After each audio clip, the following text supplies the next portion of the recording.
চরম অনিশ্চয়তায় দিন কাটছে উত্তরাঞ্চলের হাজারো মানুষের। অনেক পরিবার একাধিকবার ঘরবাড়ি হারিয়েছেন ভাঙনে। দ্রুত ভাঙন রোধে ব্যবস্থা না নেওয়া হলে নদীগর্ভে চলে যেতে পারে পুরো এলাকা।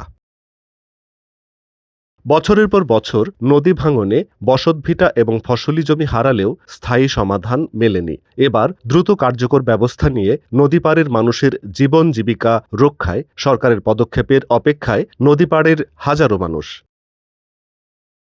এদিকে হ্রদে উজান থেকে আসা বন্যার পানি জমে নতুন করে কাপ্তাই হ্রদ তীরবর্তী এবং নিম্নাঞ্চলের বসতি নিমজ্জিত হওয়ায় তীব্র আশঙ্কার সৃষ্টি হয়েছে। পরিস্থিতি নিয়ন্ত্রণে কাপ্তাই বাঁধের ১৬টি কপাট খুলে দিয়ে পানি নিষ্কাশনের জরুরি সিদ্ধান্ত নিয়েছে বাংলাদেশ বিদ্যুৎ উন্নয়ন বোর্ড।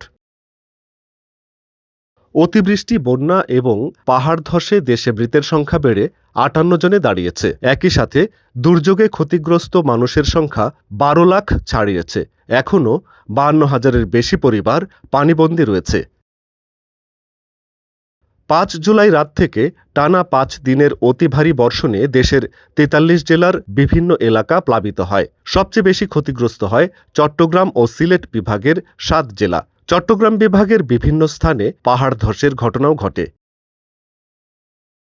এমন পরিস্থিতিতে অর্থ ও পরিকল্পনা মন্ত্রী আমির খসরু মাহমুদ চৌধুরী বলেছেন, চট্টগ্রামে বন্যায় প্রায় ৭ লাখ মানুষ ক্ষতিগ্রস্ত হয়েছেন। ইতিমধ্যে ১ লাখ মানুষের মাঝে ত্রাণ বিতরণ করা হয়েছে। পাশাপাশি ক্ষতিগ্রস্তদের পুনর্বাসনের কাজও শুরু হয়েছে। শুক্রবার সকালে চট্টগ্রামের পতেঙ্গা এলাকায় বন্যার্তদের মাঝে ত্রাণ বিতরণকালে তিনি এসব কথা বলেন। অর্থমন্ত্রী বলেন, বন্যায় ক্ষতিগ্রস্ত মানুষের মাঝে চাল, রান্না করা খাবার এবং শুকনো খাবার বিতরণ করা হচ্ছে। পুনর্বাসন কার্যক্রম শুরু হয়েছে।